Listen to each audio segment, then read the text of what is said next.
ऐहिक पुरुषार्थ की श्रेष्ठता और दैववाद का निराकरण। श्री वशिष्ठ जी कहते हैं, श्री राम पूर्व जन्म के पौरुष से भिन्न दैव कोई वस्तु नहीं है।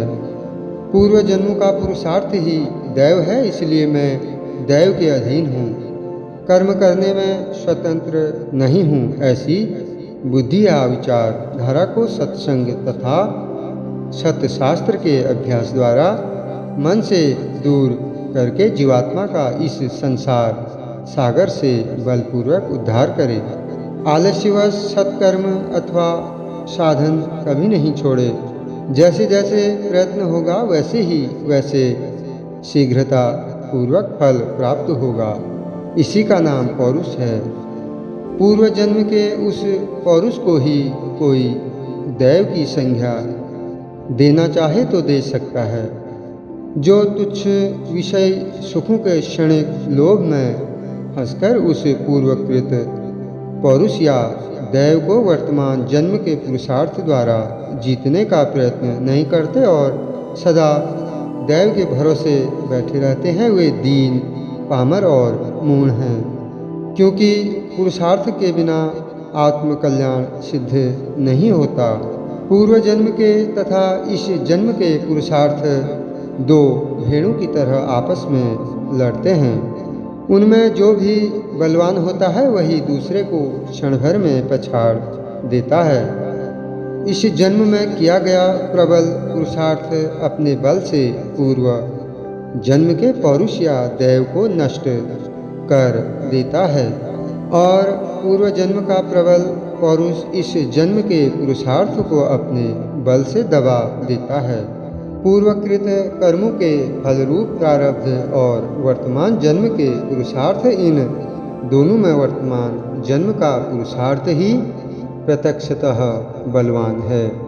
इसलिए अधिकारी मनुष्य को पुरुषार्थ का सहारा लेकर सतशास्त्रों के अभ्यास और सत्संग द्वारा बुद्धि को निर्मल बनाकर संसार सागर से अपना उद्धार कर लेना चाहिए। इस जन्म के और पूर्व जन्म के दोनों पुरुषार्थ पुरुष रूपी वन में उत्पन्न हुए फल देने वाले वृक्ष हैं।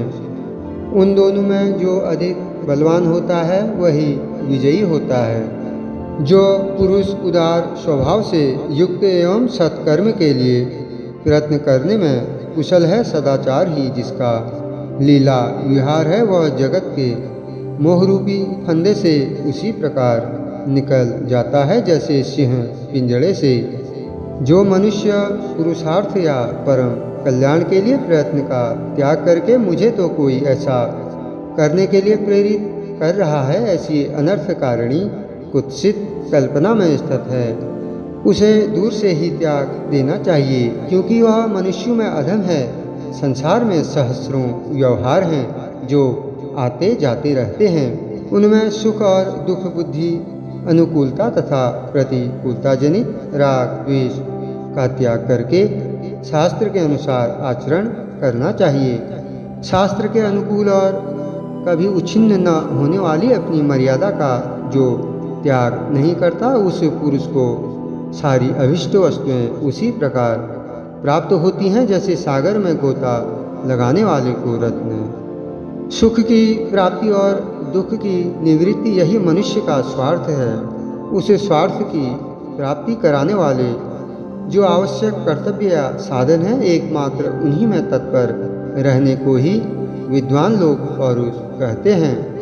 वह तत्परता यदि शास्त्र से नियंत्रित हो तो परम पुरुषार्थ की प्राप्ति कराने वाली होती है।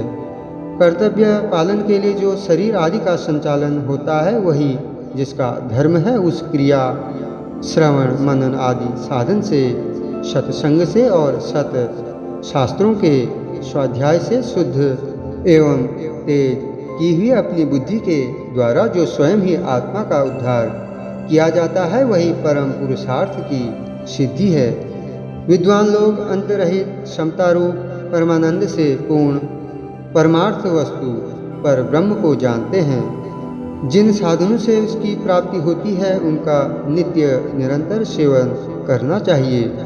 वे साधन हैं शास्त्रों का स्वाध्याय और सत्संग आदि। जो मनुष्य प्रयत्नपूर्वक आत्म कल्याण के साधन में संलग्न होता है, उसे अपने पुरुषार्थ से ही हाथ पर रखे हुए आंवले की भांति वह अभीष्ट फल प्रत्यक्ष दिखाई देता है। जो इस प्रत्यक्ष पुरुषार्थ को छोड़कर दैवरूपी मोह में निमग्न होता है, वह मूढ़ है। अतः श्री रामचंद्र जी अपनी कोरी कल्पना के बल से उत्पन्न मिथ्याभूत तथा संपूर्ण कारण और कार्य से रहित दैव की अपेक्षा न रखकर आत्म कल्याण के लिए अपने उत्तम पुरुषार्थ का आश्रय लो।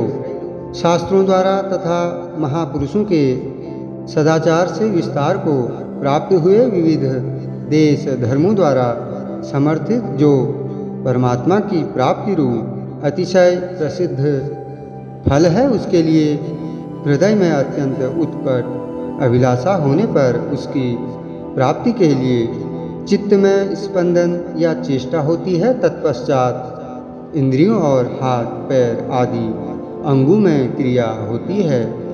इनके द्वारा श्रवण मनन आदि एवं यम नियम आदि साधनों का आरंभ होता है। इसी को उत्तम पुरुषार्थ कहते हैं। अधिकारी पुरुष का जन्म पुरुषार्थ के सिद्ध होने पर ही सफल होता है, अन्यथा नहीं।